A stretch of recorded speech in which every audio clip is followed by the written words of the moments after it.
Hello and welcome to another edition of For the Record. I'm Sean Murphy. My guest today is a two-time WWF Heavyweight Champion, WWF Tag Team Champion, numerous NWA Regional Championships, and in 2013 was inducted into the WWE Hall of Fame. I've been a big fan since I was a kid. It is a pleasure to have Bob Backlund on the show. Sir, thank you for being here. Welcome to the show. Mr. Murphy, it's a pleasure to meet you.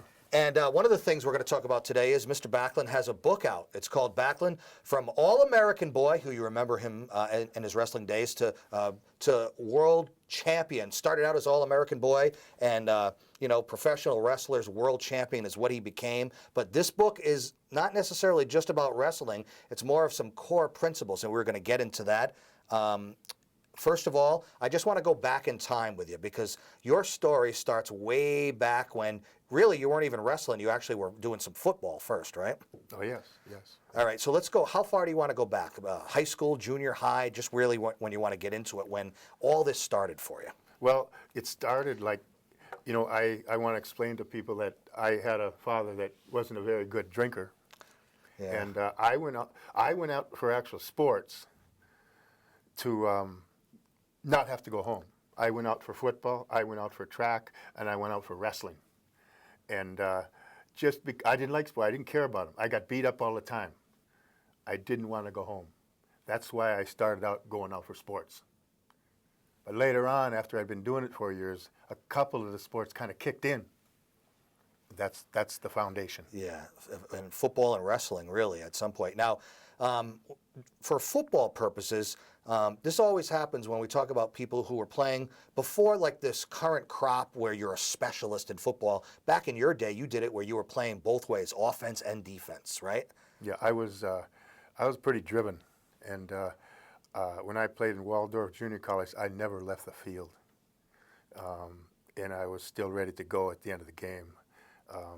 But I loved being out there in the field. I didn't want to have that break. It kept me, being on the field kept me going and kept me getting better and better throughout the game. You were an end on offense and what, defensive tackle? I was a defensive guard. Guard, okay. I was a pulling guard. The halfback would hold onto my jersey and I'd pull him along.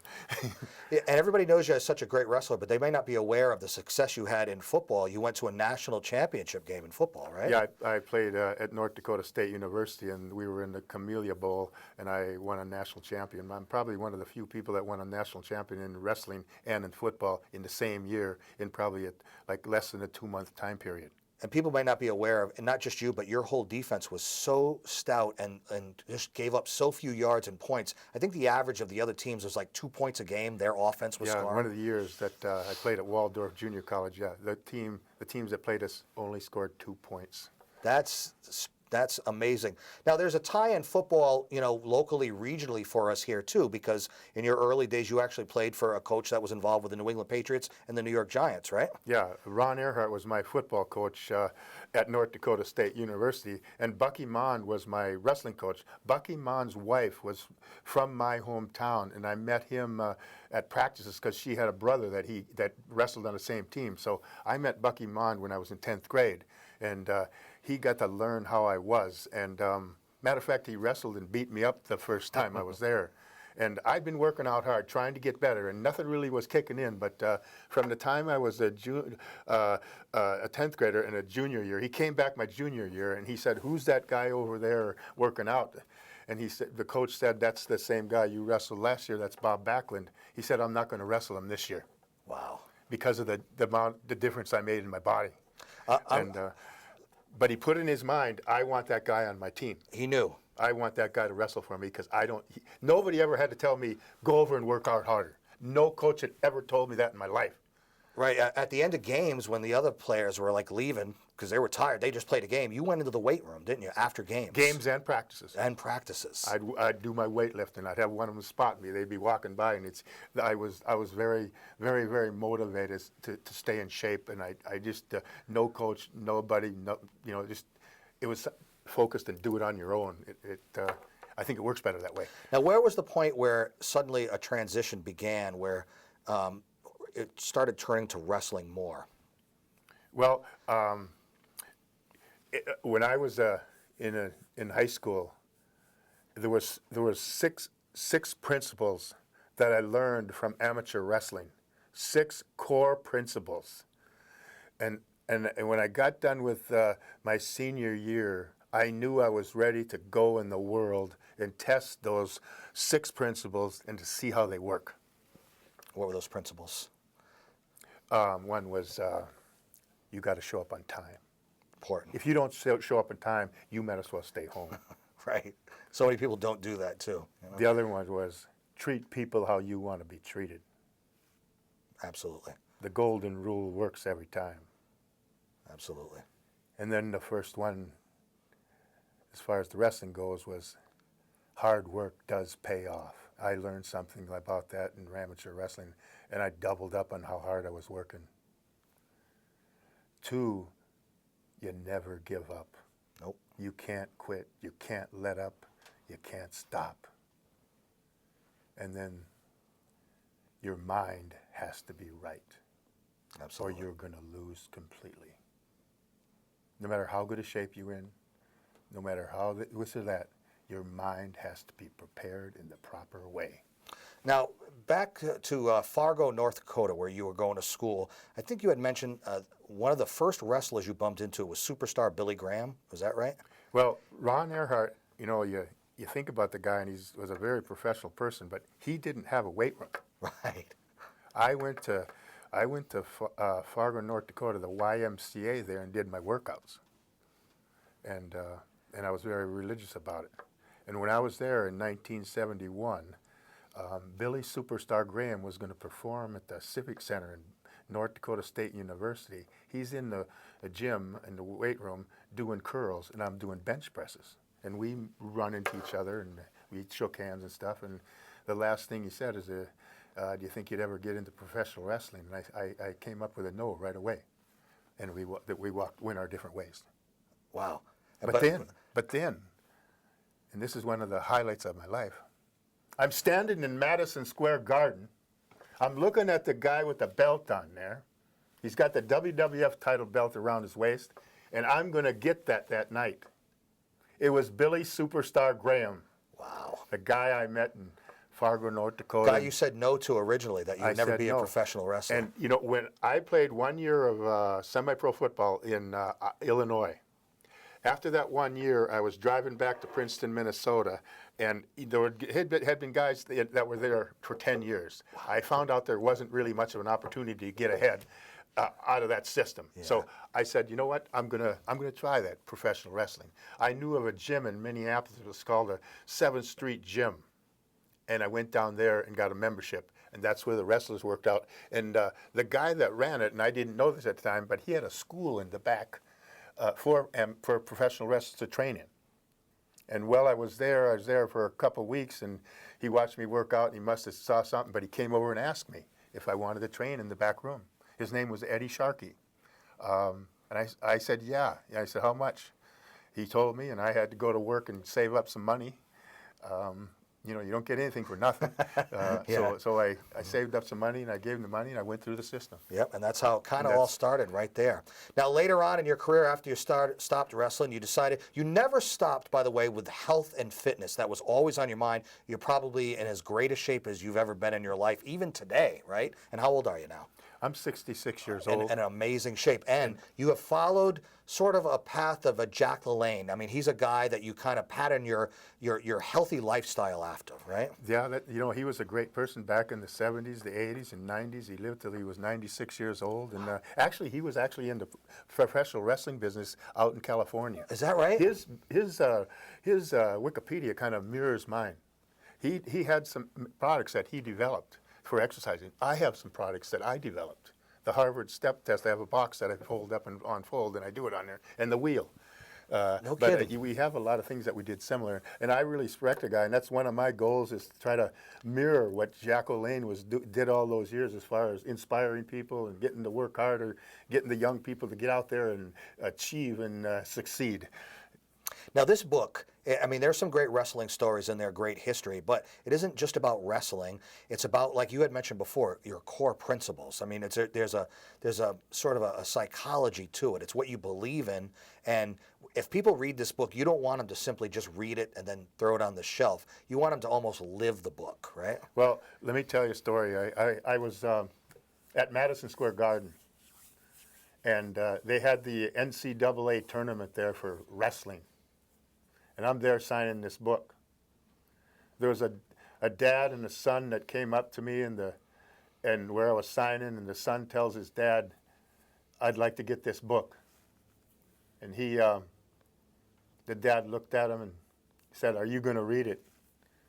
And I was standing right there. I went over and said, "I don't want you to just read it. If you're going to read it, don't buy it. I want you to study it. I want you to learn it, and I want you to live by it."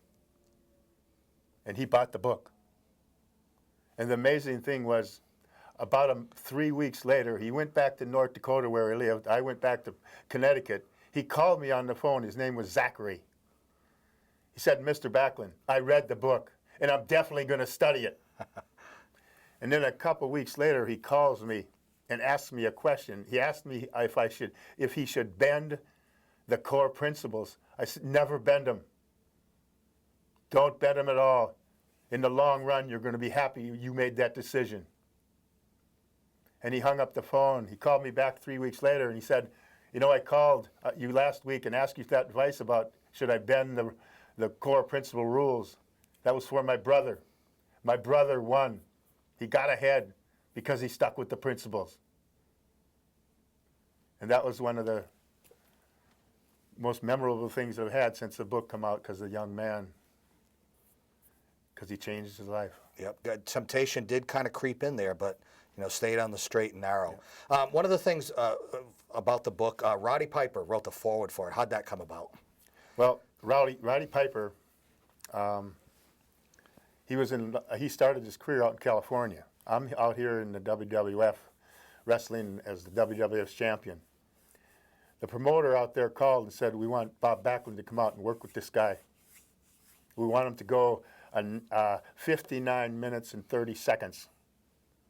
And we want him to make him look good."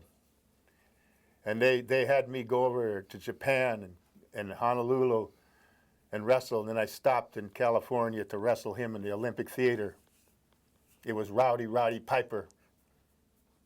And when I was growing up in the business, I was trained by the best. Harley Race, Dory Funk, Terry Funk, Jack Briscoe. They trained me how to win a match and make the guy's career that you're wrestling against.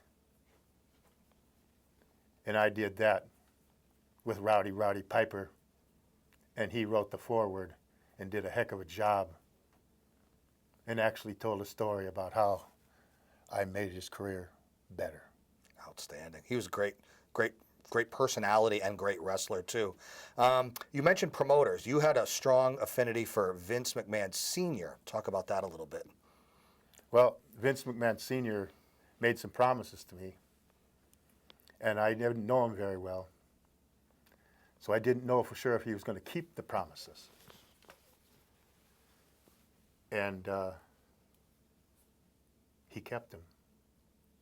I was worried for a long, long time, wondering if he was going to live up to his standards and if he was going to keep his promises. And when I found out he would keep his promises, he became like a dad to me. And I have a poster. It's a tribute to Mr. Vince McMahon Sr. because of his integrity, his honesty. And he was actually worried about how certain things would have a negative effect on our society. And he didn't want that to happen. That's why Bruno was the greatest champion ever in professional wrestling. Bruno Sammartino. Greatest. And it was in the ring and out. And that's why he was there. Because that's the kind of guy that Vince McMahon Sr. wanted to represent his company, the WWF, when I started. That's a good time to take a break. How can people get your book, by the way, if they're interested? At your website? Yeah, BobBacklundNow.com. BobBacklundNow.com. All right, we'll put a graphic up on the screen, too. I get the email. I sign it for you if you want me to, or to whoever, nice. And I mail it to you. Nice, very nice. All right, champion, Bob Backlund and Hall of Famer Bob Backlund. We'll take a short break and come right back. I'm Sean Murphy. This is For the Record. Stay right there.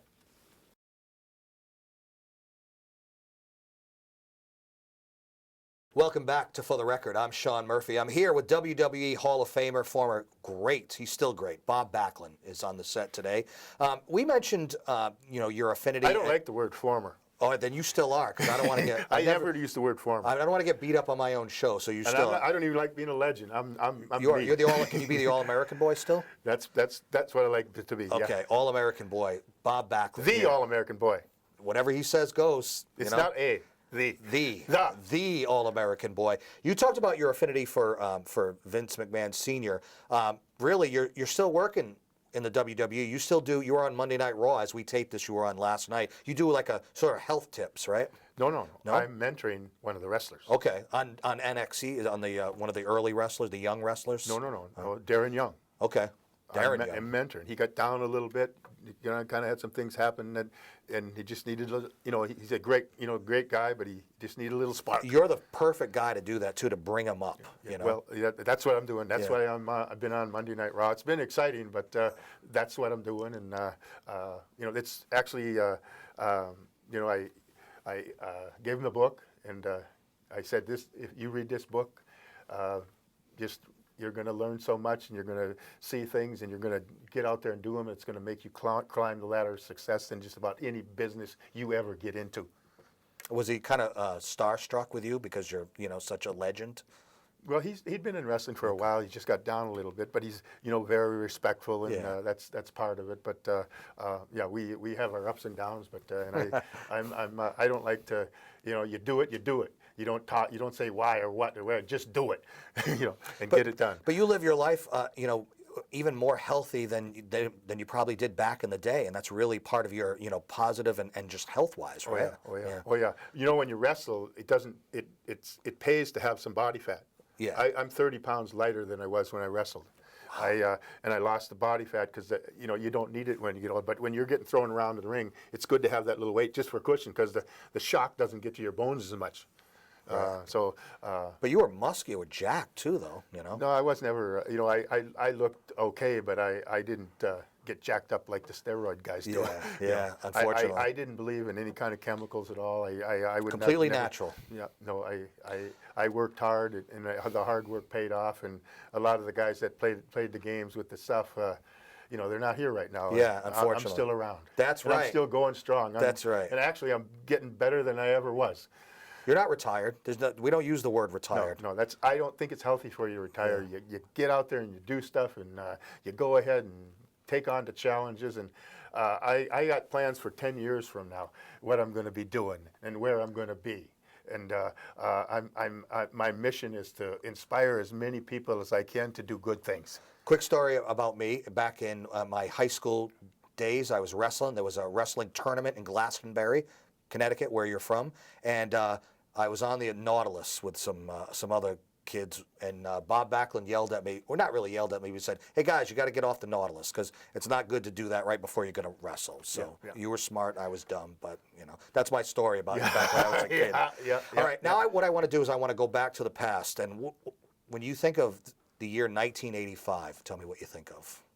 That was a crucial time for me. Absolutely. Very crucial. I was, I'd been in the it was a WWF then. Right, now. right.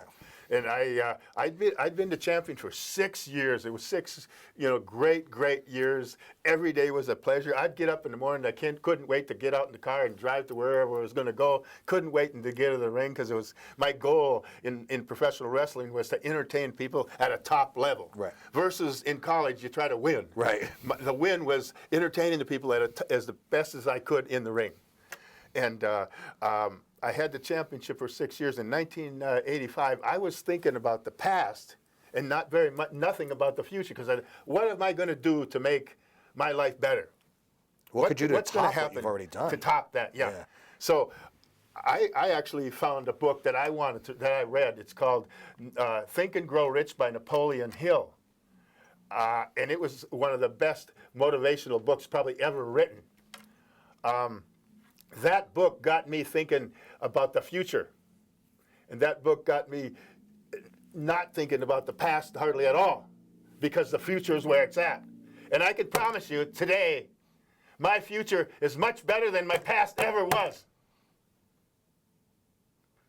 And I'm out there going on one of the biggest challenges that I ever did.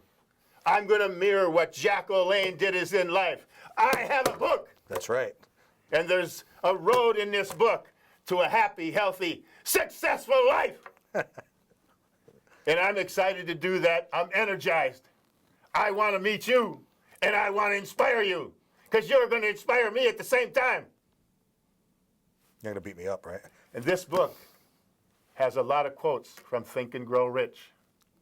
And Think and Grow Rich by Napoleon Hill did a lot for me.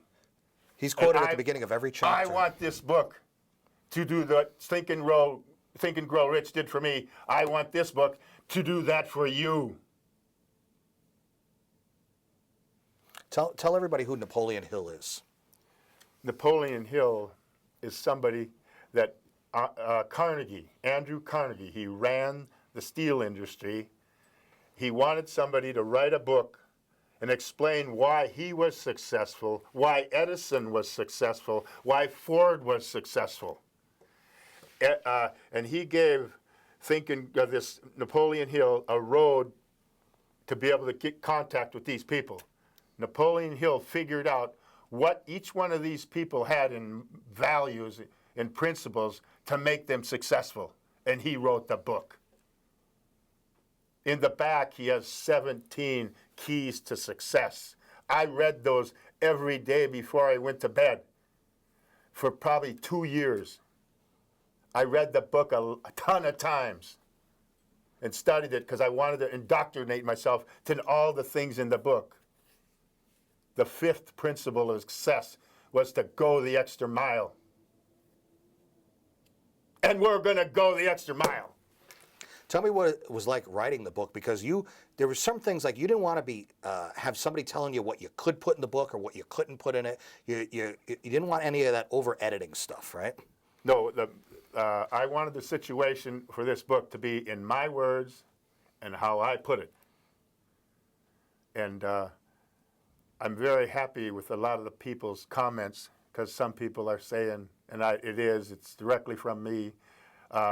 Rob Miller wrote the book. He sent me a FedEx in '09, and I called him and we talked. We set up a meeting, and we spent a lot of time writing this book, and he did a great job. And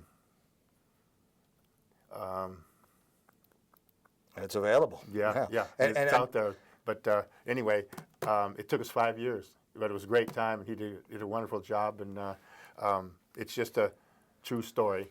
It hasn't been edited or nobody was able to say, hey, you can't say that or you can't say this. I just said it the way it was. And my director has the Kindle version of the book. He's just started reading it too, loves it. And it's available. And you said you don't want someone to simply just read it and then put it on the shelf. You want them to kind of learn it, live it, love it. And if they do, I mean, their life is going to be changed. Well, I'm not trying to force anybody to buy the book. I'm trying to force them to buy success. There you go. And how can they get the book one more time? Your website? BobBacklundNow.com. BobBacklundNow.com. And I sign it. The email will go to me from PayPal, and I mail it to you. And I'm sort of a one-man thing. I like to know things are getting done. That's right. And boy, it was a pleasure having you on the show today. Thank you for sharing some of your stories with us. There's more in the book, and we're going to keep watching you on WWE Raw. And we're going to try to live as healthy a lifestyle and a positive lifestyle as you can. So thank you for being on the show, sir. Thank you, sir. I appreciate no, not it. again. No, I was going to get beat up. Have a wonderful day. You can see this show and many others on our YouTube site. Let me catch my breath. Until next time, I'm I Sean couldn't Murphy. get him in the chicken wing. Crossface chicken wing. It didn't happen this time. He was but next blocking time. it. Thanks for joining us. We'll see you next time. It's a pleasure.